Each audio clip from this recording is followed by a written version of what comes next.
Assalamualaikum warahmatullahi wabarakatuh. Izin memperkenalkan diri, nama saya Muhammad Farel Agata Putra Rona dengan NIM 301025000024 dari SGD 3. Nah, pada kesempatan kali ini saya hendak membuat tugas video susulan praktikum anatomi LBM 2. Nah, ini yang pertama saya itu pengen jelasin tentang penis. Itu yang ada di gambar ini. Nah, jadi di penis itu dia yang di sini ada ostium uretra internum di sini. Nah, atas sini. Nah, terus mau ke bawah lagi tuh di bagian pinggir-pinggir ini ada yang namanya glandula bulbouretralis. Terus yang sebelah sini ada bulbopenis atau bulbus penis. Nah, terus di sini tuh ada clus penis. Terus makin ke bawah lagi sini tuh corpus cavernosum penis. Terus bagian yang ini yang pink pinggir ini di sebelah biru ini namanya tunica albunginea corporum cavernosum. Nah, terus yang biru ini namanya caverna corporum cavernorum. Nah, terus kalau bagian yang sebelahnya lagi yang benar yang di pinggir sini itu tuh namanya corpus spongiosum penis. Nah, terus bawah lagi yang bagian tengah ini itu namanya arteri profunda penis.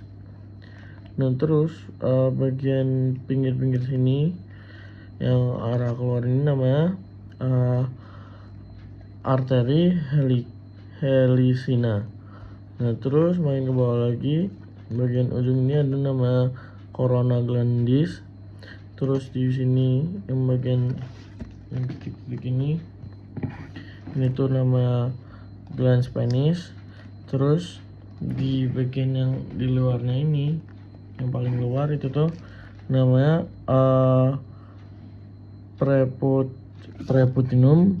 preputium penis. Nah, terus kalau yang di tengah itu ini namanya ostium uretra externum. Terus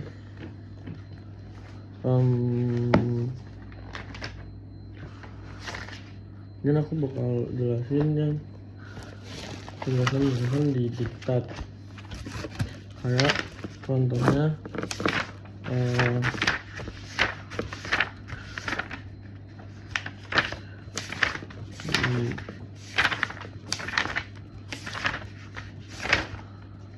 mekanisme ereksi sama ejakulasi pada pria.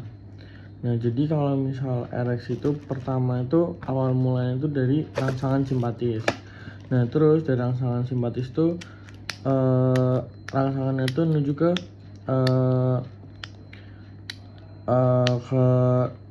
end cavernosus. Habis itu dari end cavernosus tersebut itu tuh menuju lagi ke vasodilatasi arteri helicina. Habis itu dari vasodilatasi tersebut itu tuh ngebikin dilatasi dan pengisian korpora cavernosa oleh darah. Terus setelah itu menuju lagi ke kompresi vena dorsalis penis. Habis itu dari kompresi vena dorsalis penis itu tuh ngebuat darah terakumulasi di penis. Nah, habis itu setelah darah terakumulasi korpora cavernosanya itu meregang atau yang menjadiin itu tuh ereksi gitu.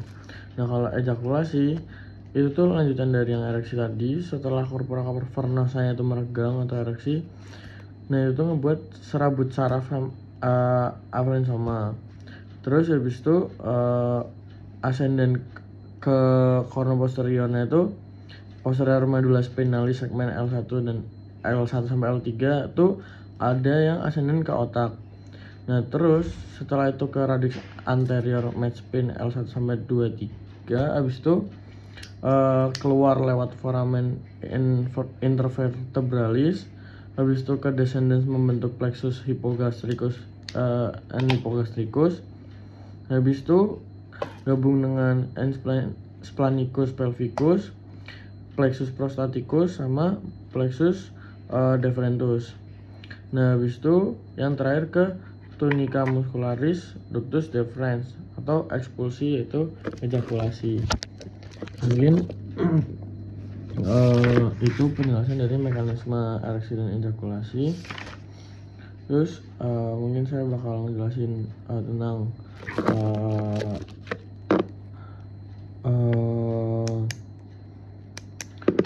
pengertian-pengertian seperti ada yang namanya fascia dan filler, itu tuh derivat peritoneum dan merupakan jaringan avaskular. Terus fascia ini tuh memisahkan rektum dengan vesika urinaria, vesika seminalis dan prostat.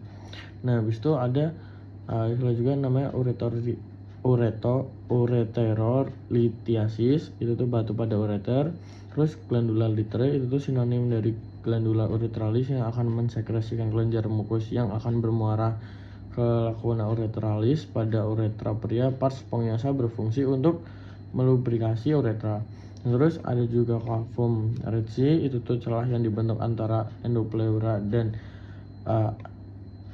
endopelluira dan fascia transversa abdominis. Terus ada fascia Zuckerkan, itu tuh lamina posterior fascia renalis. Terus prostaticum hiperplasia, itu tuh tumor jinak kelenjar prostat yang menyebabkan prostat yang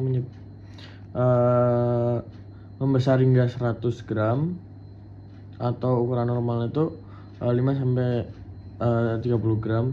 Terus habis itu ada fascia Bach, itu sinonim dengan fascia penis profunda, merupakan lanjutan fascia abdominalis superficial. Terus habis itu undescensus testis, itu tuh kondisi medis ketika testis tidak turun ke cavum serorum.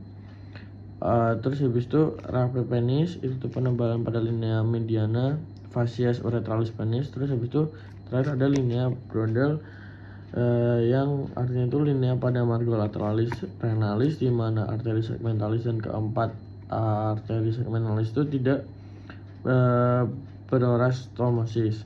Terus itu tuh tujuannya untuk tindakan nepotomi. Mungkin sekian yang bisa saya jelaskan pada video ini. Mohon maaf apabila ada salah kata. Wassalamualaikum warahmatullahi wabarakatuh.